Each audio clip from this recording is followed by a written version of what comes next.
গৌরাঙ্গ বজিলে গৌরাঙ্গ বুঝিলে দুঃখের হয় অবসান রে।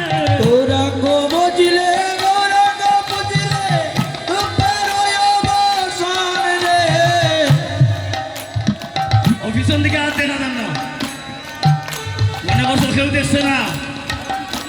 একজন দেখছে চিত্রগুপ্ত গোপনে গোপনে ছবি তুলছে, কে কার্পণ্যতা করছেন আর কে